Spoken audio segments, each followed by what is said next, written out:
Hello दोस्तों, नमस्कार। मैं वीरेंद्र प्रोएक्टिव प्लेटफार्म पर आप सभी का स्वागत करता हूं। आज हम लेके आए हैं बायोलॉजी की बेसिक क्लास, जिसमें आपको सभी को मिलेगी बेसिक जानकारी कि जीव विज्ञान शब्द की उत्पत्ति सर्वप्रथम किसने की, जीव विज्ञान को दो भागों में विभाजित करने का काम किसने किया, जीव विज्ञान के जनक कौन थे, इसका विभाजन होने के बाद लाखों करोड़ों की संख्या में पाए जाने वाले जीव जंतुओं को अध्ययन की सुविधा के लिए इसका विभाजन किसने किया। आइए हम देखते हैं जीव विज्ञान के बारे में। जीव विज्ञान दो शब्दों से मिलकर बना है। जीव का अर्थ होता है सजीव, जीव का अर्थ होता है सजीव। विज्ञान का अर्थ है अध्ययन, विज्ञान का अर्थ है अध्ययन। तो जीव विज्ञान दो शब्दों से मिलकर बना है, जीव और विज्ञान। जैसा कि अंग्रेजी में बायोलॉजी, बायो माने सजीव, लॉजी माने अध्ययन, दोनों शब्दों से मिलकर बना है बायोलॉजी। अब बात आती है जीव विज्ञान शब्द की सर्वप्रथम प्रयोग किसने किया। जीव विज्ञान शब्द का प्रयोग सर्वप्रथम किसने किया, यहाँ पर अब बात आती है इस शब्द की। जीव विज्ञान शब्द का प्रयोग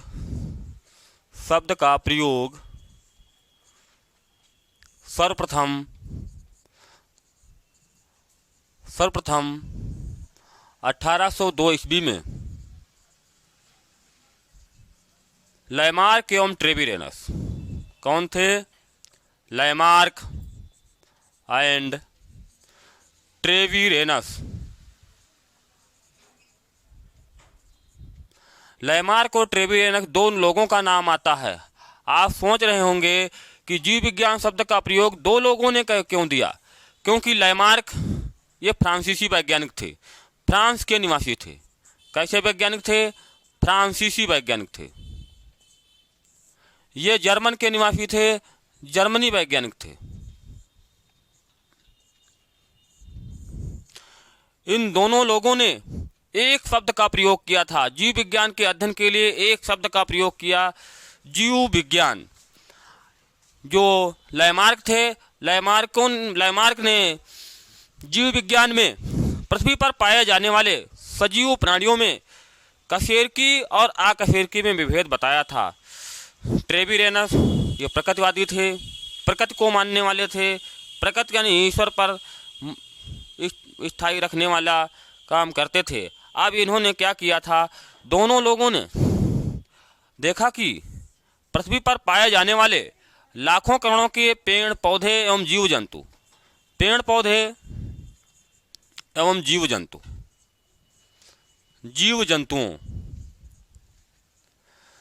जंतुओं में आपसी बहुत ज़्यादा घनिष्ठ रिलेशन है। इससे ज़्यादा संबंध किसी का हो नहीं सकता है, क्योंकि पृथ्वी पर पेड़ पौधों का अस्तित्व समाप्त हो जाए तो जीव जंतुओं का अस्तित्व अपने आप समाप्त हो जाएगा। इस प्रकार के घनिष्ठ रिलेशन को देखते हुए पेड़ पौधे और जीव जंतु दोनों के अध्ययन के लिए एक शब्द का प्रयोग किया, जीव विज्ञान। अब आपको पता चल गया होगा कि जीव विज्ञान शब्द का प्रयोग सर्वप्रथम लैमार्क और ट्रेविरेनस दो लोगों ने किया था।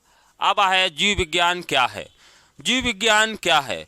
विज्ञान की वह शाखा जिसके अंतर्गत समस्त सजीव प्राणियों का अध्ययन किया जाता है, जीव विज्ञान कहलाता है।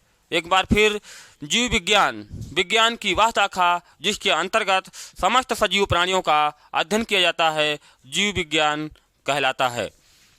अब यहाँ पर जीव विज्ञान के जनक कौन हैं, जनक की बात आती है। जितने भी हम विषय पढ़ते हैं, भौतिक विज्ञान, रसायन विज्ञान, जीव विज्ञान, इसके अलावा अन्य प्रकार के विषयों के किसी न किसी प्रकार के कोई न कोई इसके जन्मदाता हैं, इसके जनक हैं, और इसका नामांकन किसी न किसी वैज्ञानिक ने, किसी न किसी महापुरुष ने अवश्य किया है। अब यहाँ पर बात आती है जीव विज्ञान के जनक। जीव विज्ञान के जनक कौन हैं? जीव विज्ञान के जनक में अरस्तु का नाम आता है। अब आप सोच रहे होंगे जीव विज्ञान के जनक अरस्तु हैं, लेकिन जीव विज्ञान शब्द का प्रयोग लैमार्क और ट्रेविरेनस ने किया था। यहाँ पर अरस्तु ने क्या किया था? जीव शास्त्र लिखने का काम किया, जीव शास्त्र का अध्ययन किया था। अरस्तु के गुरु प्लेटो थे। कौन थे? प्लेटो। अरस्तु के गुरु का नाम प्लेटो थे। प्लेटो ने एथेंस में एक प्लेटो नाम का स्कूल खोल रखा था। कहाँ? एथेंस में। कहाँ खोला था? एथेंस में।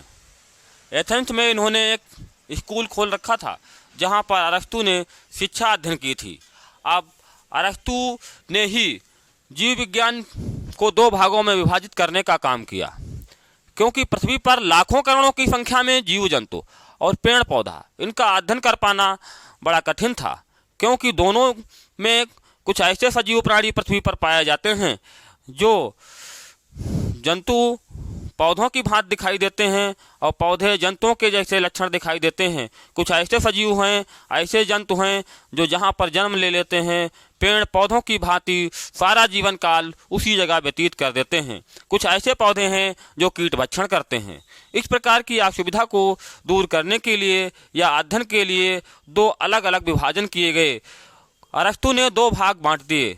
जंतुओं के अध्ययन के लिए जंतु विज्ञान, जंतुओं के अध्ययन के लिए जंतु विज्ञान, वनस्पति के अध्ययन के लिए वनस्पति विज्ञान। वनस्पति विज्ञान दो भाग बांट दिए, यानी जूलॉजी और बॉटनी, दो भाग बांट दिए। अब बात आती है जंतु विज्ञान क्या है, वनस्पति विज्ञान क्या है। जीव विज्ञान, यहाँ पर विज्ञान की शाखा थी जीव विज्ञान, लेकिन यहाँ पर हो गया जीव विज्ञान की वह शाखा, जीव विज्ञान की वह शाखा जिसके अंतर्गत समस्त जंतुओं का अध्ययन किया जाता है, जंतु विज्ञान कहलाती है। जीव विज्ञान की वह शाखा जिसके अंतर्गत समस्त जंतुओं का अध्ययन किया जाता है, जंतु विज्ञान कहलाती है। अब यहाँ पर वनस्पति विज्ञान, वनस्पति विज्ञान क्या है? जीव विज्ञान की वह शाखा जिसके अंतर्गत समस्त वनस्पतियों का अध्ययन किया जाता है, वनस्पति विज्ञान कहलाती है, वनस्पति विज्ञान कहलाती है। अब यहाँ पर जंतु विज्ञान के जनक कौन हैं और वनस्पति विज्ञान के जनक कौन हैं? दो अलग अलग विभाजन हैं। जंतु विज्ञान के जनक, अब इनकी बात आती है, जंतु विज्ञान के जनक कौन हैं? जंतु विज्ञान के जनक अरस्तु, इनके जनक जो हैं अरस्तु ही हैं। वनस्पति विज्ञान के जनक, इनके जनक जो हैं थियोफ्रेक्टस। कौन है? थियोफ्रेक्टस, इनके जनक थियोफ्रेक्टस। दो वैज्ञानिक का नाम आता है, क्योंकि इन अरस्तु और थियोफ्रेक्टस ये दोनों लोग प्लेटो के एथेंस स्कूल में पढ़ते थे। माना जाता है कि अरस्तु और थियोफ्रेक्टस ये दोनों लोग या तो साथ में अध्ययन किया होगा, पढ़ाई की होगी, या इसके अलावा ये दोनों लोग सहयोगी रहे होंगे, सहपाठी रहे होंगे, ऐसा माना जाता है। इन दोनों लोगों ने मिल करके जीव विज्ञान को आगे बढ़ाने का काम, विस्तार करने का काम किया। थियोफ्रेक्टस अब अरस्तु, इन दोनों ने जीव विज्ञान से आगे और विकास करने का काम किया। थियोफ्रेक्टस ने वनस्पति विज्ञान का कार्यभार संभाल लिया, अरस्तु ने जंतु विज्ञान का कार्यभार संभाला। अब यहाँ बात आती है दोनों लोग जनक कैसे कहलाए। कहा जाता है कि जंतु विज्ञान में जंतुओं का 500 से अधिक अरस्तु ने पृथ्वी पर पाए जाने वाले जंतुओं के लक्षण, उनके कैरेक्टर, उनका वास स्थान, उनका स्थायी भाव कैसा, इस प्रकार के लक्षणों को अलग अलग प्रस्तुत करने के कारण अरस्तु को जंतु विज्ञान का जनक कहा गया। ऐसा थियोफ्रेक्टस ने भी कहा। थियोफ्रेक्टस ने 500 से अधिक पेड़ पौधों का अध्ययन किया, उनके कैरेक्टर बताए, उनके वास स्थान बताए। इस प्रकार के अध्ययन की सुविधा के लिए इन्होंने भी अलग अलग प्रकार के कैरेक्टर वनस्पतियों के दिए, जिसके कारण थियोफ्रेक्टस को वनस्पति विज्ञान का जनक कहा गया। अब यहाँ बात आती है कि पृथ्वी पर लाखों करोड़ों की संख्या में जीव जंतु एवं पेड़ पौधे पाए जाने के कारण उनका अध्ययन करना, उनको पहचान पाना बड़ा कठिन था। इसके लिए संपूर्ण पृथ्वी पर पाए जाने वाले सजीव प्राणियों को जगत में शामिल किया गया। जगत शब्द का प्रयोग किया गया, जहाँ पर वर्गीकरण किया गया। वर्गीकरण करने में एक वैज्ञानिक का नाम आता है लीनियस। किसका नाम आता है? लीनियस का नाम। लीनियस का नाम सुना होगा आपने। लीनियस ये स्वीडन के वैज्ञानिक थे। कहाँ के थे? स्वीडन के। स्वीडन के प्रसिद्ध वैज्ञानिक। इनका पूरा नाम है कैरोलस लीनियस। ये वर्गीकरण विज्ञान के पिता कहे जाते हैं। कौन से विज्ञान? वर्गीकरण विज्ञान के पिता। वर्गीकरण विज्ञान के पिता, वर्गीकरण विज्ञान के पिता माने जाते हैं। पिता कहो या जनक कहो, माने जाते हैं। इन्होंने, लीनियस ने क्या किया? इन दोनों अध्ययन के लिए किंगडम शब्द दे दिया। क्या शब्द दे दिया? किंगडम। किंगडम को हिंदी में क्या कहते हैं? जगत। पृथ्वी का संपूर्ण हिस्सा जगत के नाम से संबोधित किया जाता है। पृथ्वी का जितना सजीव प्राणी जहां तक निवास करता है, पृथ्वी का जो हिस्सा है वो जगत के नाम से संबोधित किया गया। लेकिन पृथ्वी पर दो प्रकार के सजीव हैं, एक तो वनस्पति और एक तो जंतु। वनस्पति और जंतु में आपसी बहुत बड़ा घनिष्ठ रिलेशन है, क्योंकि जंतुओं को जीवन यापन करने के लिए इस पृथ्वी पर पेड़ पौधों के द्वारा ऑक्सीजन मिलती है, ऑक्सीजन प्राप्त करते हैं, और पेड़ पौधों को कार्बन डाइऑक्साइड की आवश्यकता होती है। ऐसा आप लोगों को भी जानकारी होगी। जबकि इन्होंने क्या किया? जगत के लिए, जंतु जगत के लिए, जंतुओं के अध्ययन के लिए जंतु जगत क्या बनाया? एक जंतु जगत। जंतु जगत, जंतु जगत, एनिमल किंगडम। Animal kingdom. वनस्पति जगत यानी पादप जगत।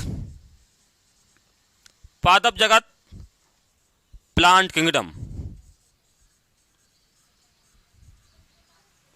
Plant kingdom. दो जगत विभाजित कर दिए।